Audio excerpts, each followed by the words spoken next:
한병수 목사입니다.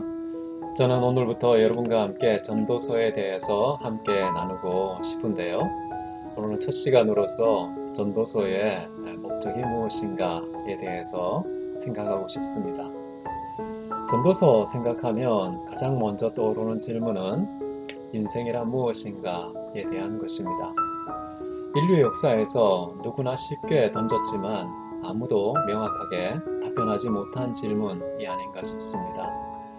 근데 그 해답을 전도서가 제공해주고 있다라고 생각해요. 하지만 전도서는 난해합니다.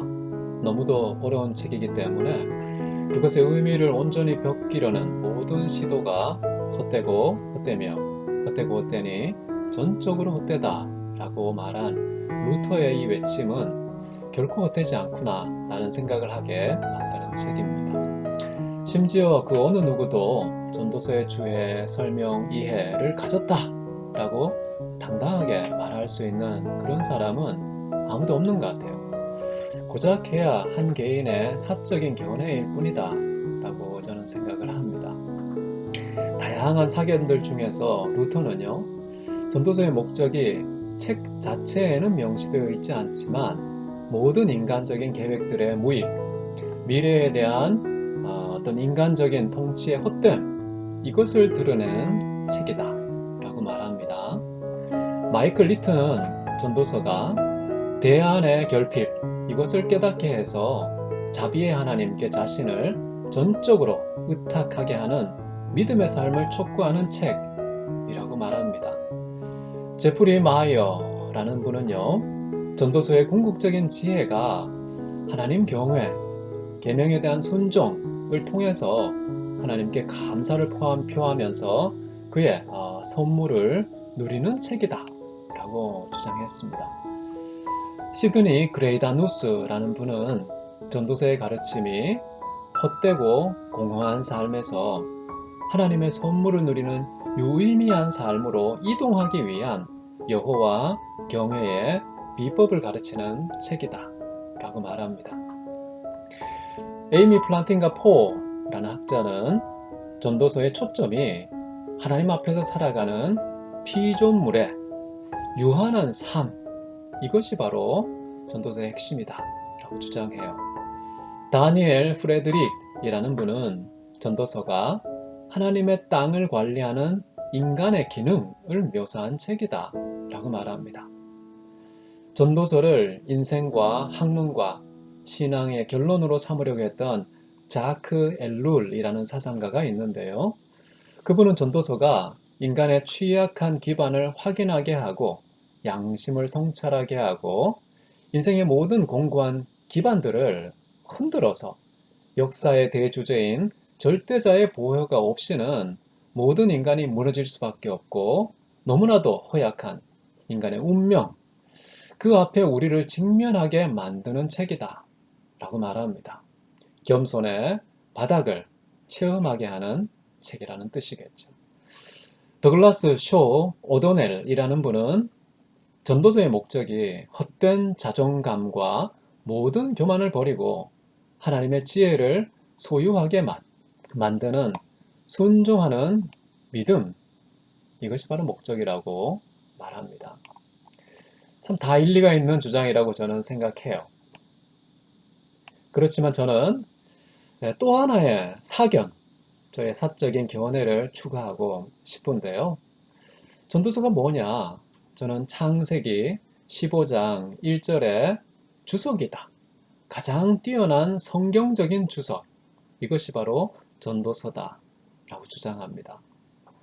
창세기 15장 1절은 이렇게 나옵니다. 아브라함아, 두려워하지 말라.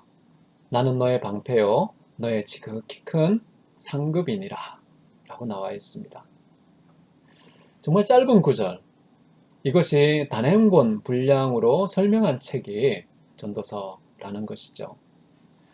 전도서의 결론이 뭐였습니까? 하나님을 경외하는 것, 그의 말씀에 순종하는 것, 두 가지라고 볼 수 있겠죠. 제가 방금 읽었던 창세기 15장 1절은 또 두 가지를 강조하죠.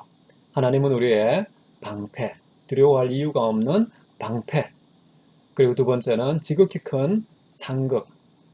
이 두 가지와 여호와 경외 그리고 말씀에 대한 순종 이것이 결부되어 있다는 것입니다.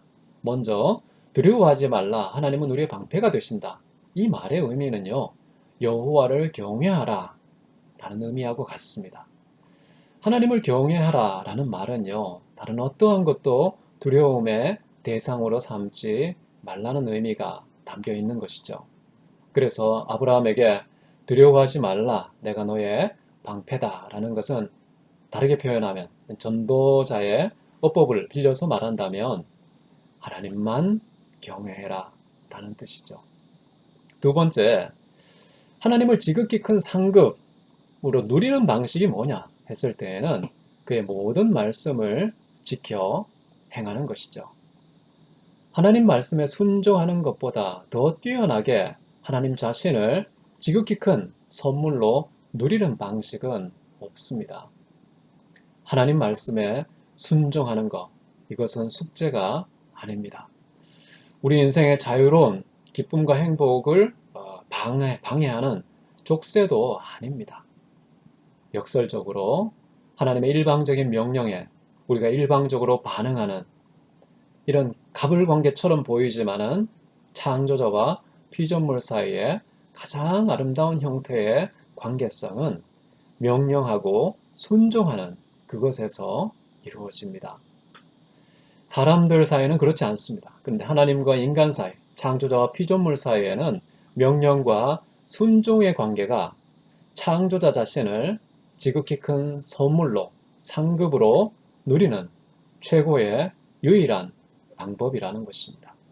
그런 차원에서 저는 앞으로 전도서를 하나님을 어떻게 누릴 것인가, 또 하나님이 얼마나 우리가 유일하게 경외해야 되는 최고의 방패가 되시는가. 이 두 가지를 여호와 경외와 말씀에 대한 순종이라는 초점에 맞추어서 이해하고 또 전도서의 1장부터 12장까지 펼쳐져 있는 그 오묘한 진리의 말씀, 그것을 그런 각도와 초점을 통해서 볼 때에 비로소 벗겨진다 라는 점을 여러분과 함께 나누고자 합니다. 사랑하는 여러분, 하나님을 경외하시기 바랍니다. 그리고 하나님의 모든 말씀 감사한 마음으로 순종하시기 바랍니다. 그렇게 할 때 이 세상에 그 무엇도 두려워할 필요가 없고 이 땅이 무엇도 하나님을 누리는 것보다 더 뛰어나지 않다는 그 사실, 이 세상의 모든 기쁨과 행복을 주는 모든 것들이 상대화되는 그런 건강한 신앙의 태도와 자세를 우리가 배울 수 있다고 생각합니다. 함께 전도서 여행 떠나시면 좋겠습니다. 감사합니다.